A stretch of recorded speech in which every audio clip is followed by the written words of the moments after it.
नमस्कार दोस्तों, कैसे हैं आप लोग। आज का ये वीडियो है टॉर्क वर्सेस पावर, या आप कह सकते हैं पावर वर्सेस टॉर्क।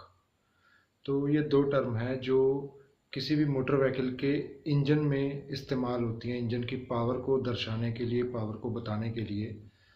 मैं फिर से पावर वर्ड यूज़ नहीं करूँगा। तो ये दो टर्म्स हैं, टॉर्क और पावर, जो किसी भी इंजन की क्षमता को बताने के लिए इस्तेमाल की जाती हैं। तो नॉर्मली आप लोग कार लेते हो, कार में सिर्फ ये देखना पड़ता है कि हाँ इंजन 800 सीसी है, इंजन या 1200 सीसी है या 1000 सीसी है। तो अभी उसमें टॉर्क और पावर भी एक मेजर फैक्टर होता है जो 100 में से 15 या 20 लोग देखते होंगे। बाकी के 80% लोग इस चीज़ को नहीं देखते हैं, वो सिर्फ ये देखते हैं कि इंजन 1200 सीसी है या इंजन 1000 सीसी है। तो आज हम बात करेंगे टॉर्क और पावर पे, और मैं काफ़ी सिंपल से तरीके से आपको समझाऊंगा, जैसा आज तक बाकी सारा कुछ मैंने एक्सप्लेन किया है।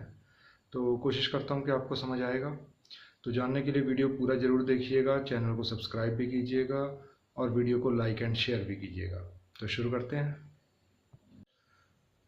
तो टॉर्क किसी चीज़ को खींचने की क्षमता है, किसी चीज़ को घुमाने की क्षमता है।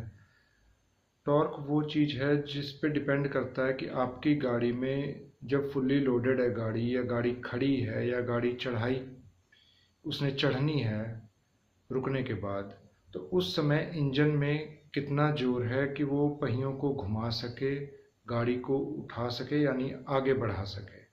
उसे हम कहते हैं टॉर्क। अब एक दूसरी चीज़ आती है पावर।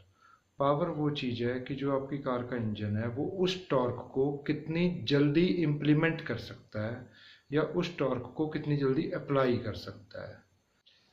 तो मैं अब आपको एक एग्जांपल देता हूँ। तो जब आप कोई नट कस रहे होते हो, कोई नट बोल्ट, एग्जांपल लेते हैं रिंच से।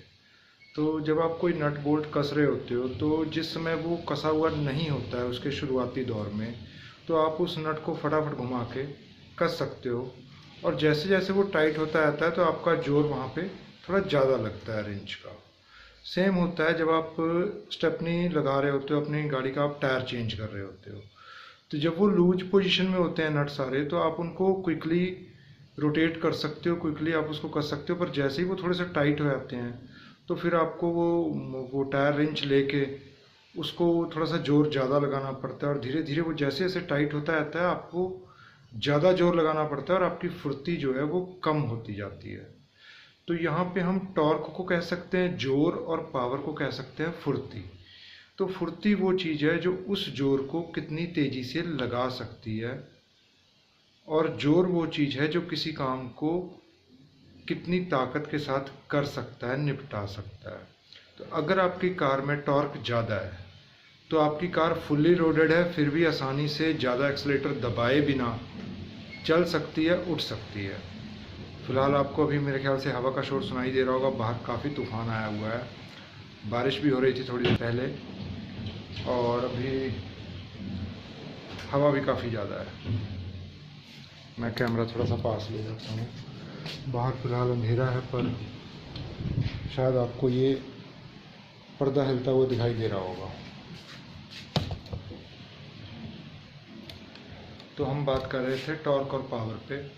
तो मैं बता रहा था कि टॉर्क वो चीज़ है जो किसी चीज़ को घुमाने में, किसी चीज़ को उठाने में लगने वाली शक्ति है, और वो शक्ति कितनी तेज़ी से लग सकती है, कितनी फुर्ती से लग सकती है, वो है इंजन की पावर।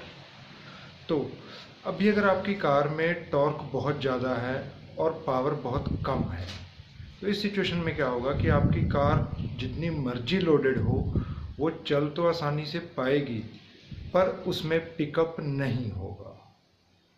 अब ऑन द अदर हैंड, अगर आपकी कार में पिकअप ज़्यादा है, यानी कि पावर ज़्यादा है बट टॉर्क कम है, उस केस में जब आपकी कार में आप अकेले बैठे हो तो आपको ज़्यादा पिकअप मिलेगा। जब उसमें 4 लोग बैठे हैं, सामान पूरा भरा हुआ है बूट में, या 5 लोग बैठे हैं, तो आपको वही पिकअप धीरे धीरे घटता जाएगा जैसे जैसे कार में वजन बढ़ता जाएगा। जैसे जैसे कार चढ़ाई पे जाती जाएगी, इंक्लाइन पे जाती जाएगी, वैसे वैसे ही आपका पिकअप ड्रॉप होता जाएगा। पावर है घुमाने की, बट टायरों को घुमाने के लिए जो टॉर्क चाहिए वो उसमें नहीं है, तो सारी की सारी पावर जो फुर्ती थी वो उस टॉर्क को जनरेट करने में जाया हो गई, ख़त्म हो गई। ठीक है, तो हमें जब एक कार चुननी होती है, हमें उसमें इंजन चुनना होता है, तो हमें ये देखना पड़ता है कि उसमें टॉर्क कितना है, पावर कितनी है, और उसके साथ हम जिस कार को कंपेयर कर रहे हैं उसमें टॉर्क कितना है और पावर कितनी है। अभी यहाँ पे मैं आपको एक छोटा सा एग्जांपल देता हूँ महिंद्रा की बलेरो का और महिंद्रा की स्कॉर्पियो का। एक ही कंपनी की कारें हैं, ज़्यादातर लोगों के लिए दोनों के दोनों वो जो एसयूवीज़ हैं वो एक ही किस्म की हैं। नाम का फ़र्क है, बॉडी का फ़र्क है, लुक एंड फील का फ़र्क है। जो बलेरो है वो थोड़ी सी देसी हो गई, स्कॉर्पियो है वो थोड़ी सी स्टाइलिश हो गई। तो ऐसा कुछ नहीं है। अगर मैं दोनों के इंजन की बात करूं, जो बेस इंजन है, दोनों में CC wise, cubic capacity wise दोनों इंजन सेम है, बट उनके टॉर्क में और उसके पावर में बहुत ज़्यादा फ़र्क है। तो जैसा कि अभी आप लोग स्क्रीन पे देख पा रहे होंगे, मैंने दो स्क्रीनशॉट शेयर किए हैं। एक बलेरो की इंजन की स्पेक्स है और एक स्कॉर्पियो की। दोनों की ही जो बेस इंजन की जो क्यूबिक कैपेसिटी है वो 2523 सीसी दिखा रहा है। बट अगर आप दोनों की हाईलाइटेड पार्ट को देखें, जो मैंने पावर और टॉर्क वाले कॉलम मैंने वैल्यूज़ हाईलाइटेड किए हैं, तो स्कॉर्पियो और बलेरो दोनों की ही टॉर्क और पावर की वैल्यू में काफ़ी ज़्यादा फ़र्क है। तो ये एक स्ट्रेट एग्जांपल है आप लोगों को ये समझाने के लिए कि क्यूबिक कैपेसिटी काफ़ी नहीं होती है ये जानने के लिए कि इंजन कितना पावरफुल है।